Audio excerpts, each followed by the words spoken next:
Welcome back to Speaking of Cocktails, everybody. I'm David. We're back at my home bar today, and today it's finally time. We are finally tackling the cocktail, the one that started it all, the Old Fashioned.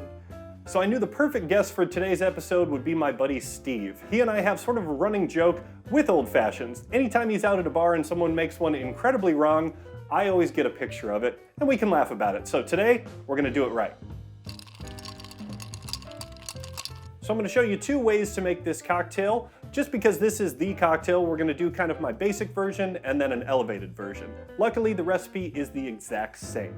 So this is kind of my everyday one. We're gonna start off with 2 dashes of Angostura bitters. 2 dashes of orange bitters. I like the Regans. 1/4 ounce of Demerara syrup, which is a 2-to-1.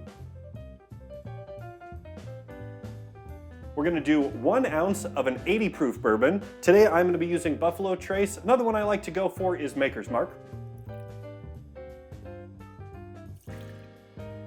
And then we're gonna do 1 ounce of the Bottled in Bond OGD. I like this one because we have the 100 proof and 80 proof, gets about 90 together.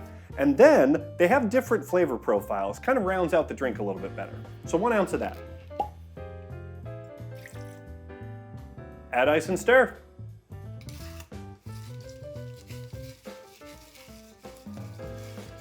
And that's gonna be served over a cube.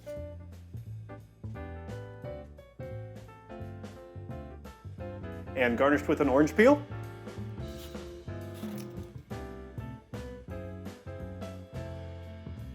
And a maraschino cherry. Do not use those bright red ones from the supermarket, Luxardo.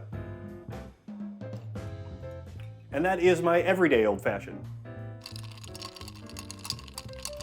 So this is my elevated version. Again, this is the exact same recipe. I am just gonna be using the Rabbit Hole bourbon in this one. Now, a cool thing about an Old Fashioned is you can use any whiskey you want. If you want to use rye, go ahead. If you want to use bourbon, regular whiskey, Irish whiskey, doesn't matter. I prefer bourbon. 2 dashes of Angostura bitters. 2 dashes of orange bitters. Again, I like the Regans. 1/4 ounce of the Demerara syrup. That's a 2-to-1. And instead of doing the split base on this one, we're just gonna do 2 ounces of the Rabbit Hole Cave Hill bourbon.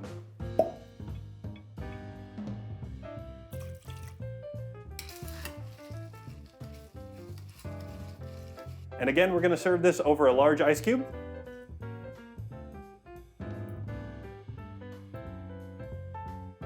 Garnish with an orange peel. And a Luxardo Maraschino cherry. Don't use those red ones at the grocery store, I'm telling you. And that is my elevated Old Fashioned. All right, everybody, so we are here with the Old Fashions. You know, Steve, I have loved our little thing where you keep sending me all those terrible pictures of Old Fashions. And the last one was garnished with a lemon and had crushed ice. Dude. Okay, so let's be clear. Went to this place, a guy there, he's like, here, I'm buying drinks. And I'm like, I want an Old Fashioned. Guy, first thing he does, scoop. I'm like, No. I'm like, okay, clearly I'm not getting like a circle ball. I'm not getting a cube. No, I'm getting crushed ice. And then he does the thing with the lemon and then just drops it right in. Didn't express it? Nothing. Wrong. I mean, the fact that it was a lemon in the first place was already wrong. But then the crushed ice, man, that one, I was so offended by that cocktail that I knew that when we were gonna do the Old Fashioned, it had to be you because I was gonna do it right for you, bud. Oh, well, I greatly appreciated. You know what? Let's do it. Let's go dive for it. in. And cheers. Cheers. So what do you think? Hot dang, that's amazing. Better? Way better. Like, overall taste profile, definitely sweet. But not overly sweet. Like, there's so many Old Fashions that it's just like, it literally is a sugar bomb. Well, I mean, this is definitely sweet enough. It could be candy. This is like the perfect like candy drink to like to top off like I've just had a great steak dinner and like I just want something to just straight up like top it off. It's just a great cocktail because it's an easy build. 2 ounces of whatever your favorite whiskey is, like said in the build. People can kind of tailor this to your liking, you know, and this is how I like it, man. Well, that's good. I don't get super expensive liquor much. Like, so I started drinking old fashions. It was actually this past summer. A bunch of guys in my neighborhood, we were all like, we're gonna have a guys' night. And Tuesday nights, I'd get off work and go change into my swim trunks because they had a hot tub and whatnot. We're gonna drink whiskey and bourbon. I'm like, sweet, super awesome. Costco bourbon. I'm I'm like, okay. Now, let me tell you something. One of these and a hot tub makes for a really good night. That is true, you know. On the guys' night note, I have given my recipe to a lot of friends. I just say, hey, here's how to do it. Grab these things. You can do it even with simple syrup. Do a half ounce if you use simple syrup. Then they end up making this drink for people because it's super simple, straightforward. And then everybody goes, oh man, that's really, really good. Seriously, this is delicious. I have a square ice cube. I don't get square ice cubes. I get crushed ice, man. Well, so one thing you got to keep in mind, at least like with the guys' night and everything, I don't think my buddy had time to go through, make like, you know, the nice cubed ice here. It was literally, here, grab a glass, refrigerator, and I mean, it works. Is it proper? No. At least it's not boxed wine. That's true, yeah. I mean, cheers to cheers that. to no boxed wine. Woohoo. See, this is my go-to drink. When I don't know what to make, when I just want a beverage at the end of a hard day or something, this is always my go-to. I mean, this is the cocktail. This is the one that started it all. This was the first cocktail. It's still perfect after all these years. It's good. I figured you were talking big game, and you've lived up to big game. You know, you are the third person on the channel to say that, and I haven't lost one yet. I love that. I was gonna say, I do not doubt your skills as a bartender. Thanks, bud. See, I know that you're a fairly casual drinker, not very often, right? Right. And so, have you ever even like made cocktails at home other than just like Jack and Coke or something like that, or? So no, like I've no.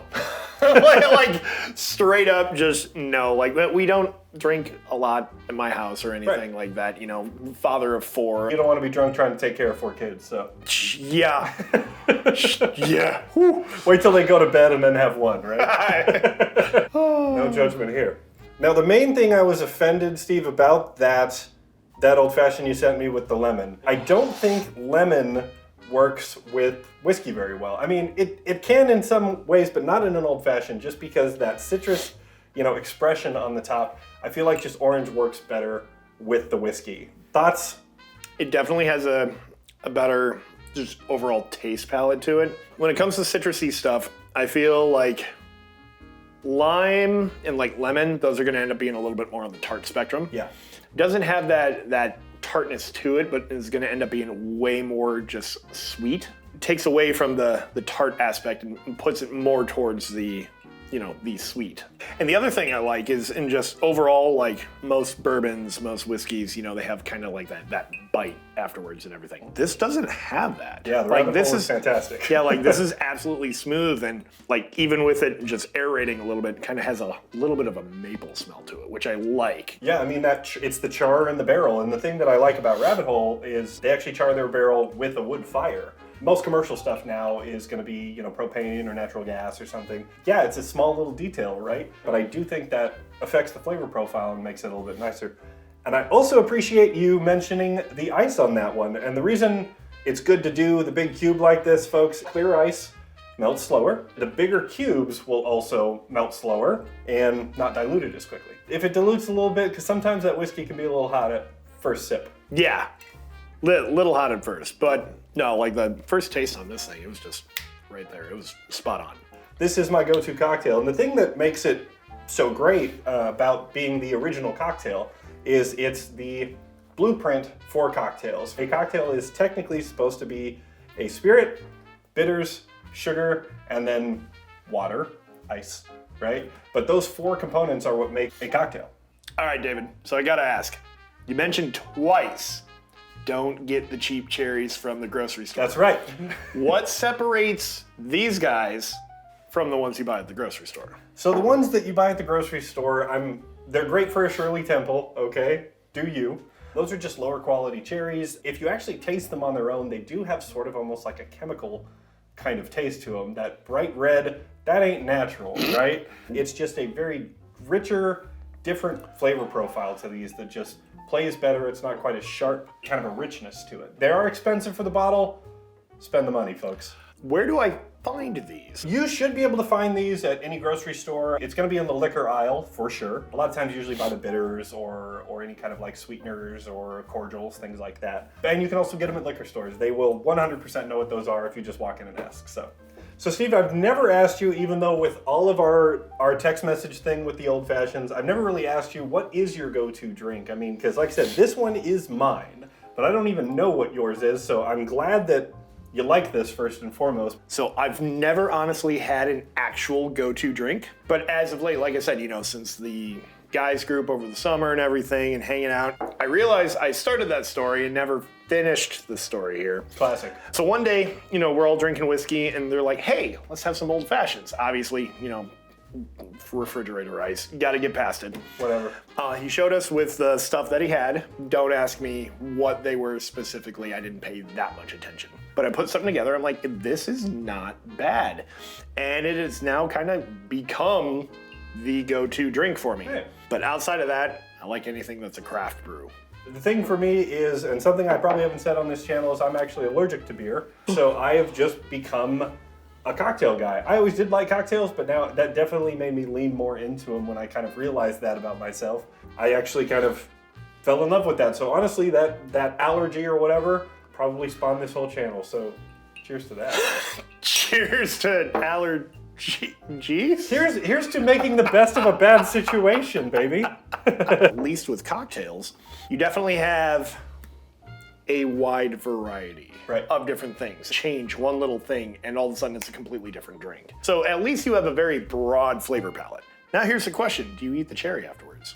Generally speaking, you don't eat your garnish. I'm not gonna tell you how to live your life, and I did say that these are delicious, but technically you're not supposed to eat your garnish. So you can have yours, I will not be having mine, but that's okay. As long as you know your crap, you know how to mix it, you know how to make it taste good, and people are happy with your work, that's all that matters. Well, thank you everybody for watching. Thank you, Steve, for joining me for the cocktail, my guy. I mean, I owed you one. The cocktail, yes. Thank you so much for having me. I appreciate this, and I appreciate your skill. Hey, well, I don't know about skill, man, but I appreciate the kind words, and we'll see you guys next time. Cheers. Thank you everybody for watching. Feel free to leave us a comment down below if there's any cocktails you want to see us make on the channel. Hit that like and subscribe button. We'll see you next time.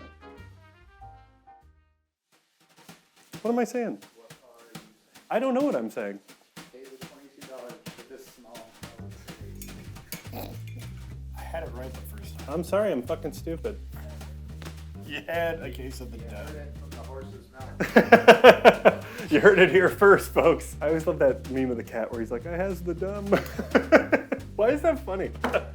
I don't know. If we were to be invaded by aliens, Okay. early 2000s, back when the internet was at its birth and They would have memes, thought we were ruled by cats. they would have thought we were ruled by cats, or we worship Egypt. cats. Ancient Egypt would have been, yeah. Exactly. My little buttercup has the sweetest sound. My little buttercup, I love you. Oh! Ladies and gentlemen, this is what happens when two people with ADHD try to do a YouTube channel. Not to be confused with a rooster's butt. A rooster's butt. A cocktail.